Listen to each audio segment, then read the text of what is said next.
Looking for love in all the wrong places. Four couples, all so happy, all so pretty, putting their relationships to the test.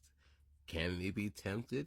Will they go home with each other or somebody else? That's basically the show. They pump them full of liquor and let them have at it. All kind of dates and games and temptation. That black dude right there, he even got his lady to get on the show with him because he wanted to prove to her that he could have female friends and not be tempted. I don't want to give away too much of the plot here, but I will say you do get to see some of these dudes get their comeuppance, and that's the nugget in this show. Review over for all of you that just left. For the rest of you, I'm gonna dive in a bit more. It's gotta be some spoilers. I'm gonna talk about this a bit more. I gotta get it off my chest. I gotta do 3 out of the 4 of these dudes. Terrible. Terrible dudes. Terrible Garbaggio men. The 4th one, the guy on the far left, he's okay. I'll get into him in a moment. Interesting. These pictures, these 4 women right here, you see them from left to right? They are indeed with these dudes from left to right. Just to kind of give you an idea. Okay. 3 out of the 4 of these women, those 3 right there, the far left one, we'll exclude her for now. They deal with just, I don't understand why they deal with these dudes. I don't understand why they deal with them at all, especially when they line these women up with men that are seemingly far superior. These 4 dudes, cheater, a-hole with female dog tendencies, as his girlfriend put it. Hilarious. And I'm not sure how to qualify this guy. I'm not sure how I feel about the word I want to use for him.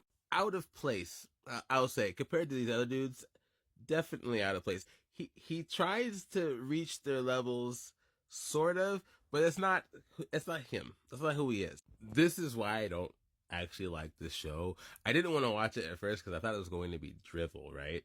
And it is. But the more important thing here is most of these dudes should not be in a relationship. And you see it in front of you, and it's uncomfortable, it's upsetting, and you can't help but wonder like why these women stick with these men. With the exception of the guy on the left, he's got a different problem. We'll get there in a second. And all 4 of these women here, from what I can tell, they all seem to be varying in their personalities, of course, but none are that bad compared to the dudes that they're with. Though my least favorite is that black woman over there. She puts up with too much, in short, way too much. I don't know where her self-respect is. I do not know where it is. They all love their men. They all do. But she goes to another level. She sees things and she hears things. Yes, hears them. And she's still still a maybe with her. You're like, whoa, what do you mean maybe? Like, dump that guy right now. Anyways, they show each other everything. So, men villa, women villa, right? Everything gets recorded. Everything gets recorded. I mean, they can't show everything. You don't want to violate people's privacy too much. But everything. You can see everything. You can hear everything. And they play it back for the other spouse on certain nights. So everything you do, could you imagine you're on a show with your spouse, different villas in Have at It, Temptation Island, and then you do whatever, and then they show that whatever to your spouse. It happens consistently, and yet these lovely gentlemen here still do things. And the women, for the most part, they stay loyal. They might date and hang out, but they don't do things quite like how the men do things until things get a little too much. I think I'm most disappointed in this couple because in the show, at least in the beginning, and it does seem like he's really trying. Apparently, they're a very vanilla couple. They're a very religious couple. She's super religious, super vanilla. depending on how you feel about that, he is trying to pretend to be that, and he's not. He wants more adventure. He wants more excitement, more rumpy pumpy. That's not my phrase, but I love it. And he's fighting off women left and right. Actually, a hilarious point I'm talking about, we're going into it. This guy right here and this guy right here both are interested in the same woman. That's not their spouse. Both try to pursue her in their own way, but this guy loses out by a mile. He's like not even close. This guy gets there without even trying. Matter of fact, the woman that he is interested in, and don't get me wrong, he doesn't pursue very hard, but the woman that he's interested in, she pretty much blows him off. And she tries super hard to get with that guy to the point where she even wrangles in another woman to help her out, knowing that he's really into that. He wants that. He's been craving that activity. And as soon as they give him that opportunity, from then on, I didn't care about the show. I did not care about it at all. I was like, no, no. And you know what? I'm going into full spoilers now if you're still here. She sees it and she hears it because they record everything. They're in the bathroom, they're behind closed doors, but you can hear everything. You hear all the slapping and the moaning and all that stuff. And they even come out in the morning and you hear them saying, "It's morning." They go in at night. There's birds chirping. She hears it all and she still stays with him at the end of the show. Remarkable. To each their own. I know, to each their own. But she says to him multiple times how much that hurt her. It's not as if they're on the same page. It's not as if that is what she desires from her relationship with him.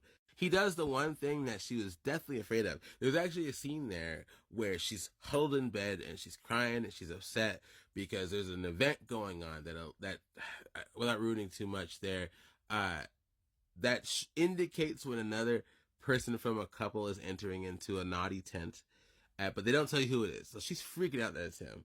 And it's not him. He doesn't go into one of these naughty tents, but he does it in the bathroom instead with those two other girls. So she's worried, and she had a reason to be worried. And she thinks about leaving, but he gives her the puppy dog eyes, and he gives her the puppy dog eyes, and the host kind of keeps them there for too long until she folds, and she ends up going home with him. Don't get me wrong, to each their own. I hope they're happy together. I really do. But man, that guy, he just did the worst thing he could imagine doing to her. And he had the gall to beg for her back. If I did that to my wife, I would think I'm going home. No problem. No problem. I would totally understand. This couple, the guy's too much of a female dog for her to stay with him in short, and it's awesome. He gets so hung up on her calling him that. It overshadows the fact that he also cheated on her too. He did. And that comes nowhere near in comparison the pompous attitude and that hair. It just doesn't. She gives him the best comeuppance in the show. Awesome. I don't know what's up with this guy. I don't understand him. As his woman put it, he ends up, I don't know if I can even say that word on here, enjoying some third rail coitus with another woman in the shower. Again, you can hear everything. You can see his buttocks. Still begs for her to come back to him. She doesn't, thank goodness. And these two live happily ever after. That's kind of the longest story of the show. He's got some inferiority issues. He's, again, trying to be like these other men, thinking that they're somehow more interesting and alpha male than he is. But he's got it good at home. He's fine. He needs to just shut up and just get married to her and get over himself. Which he does. He proposes to her. That's really cool. I'd say worth the watch if you watch a little bit of the beginning, a little bit of the middle, and the end. Otherwise, probably skip it. Let me know what you think. And yeah, we'll talk later. Temptation Island.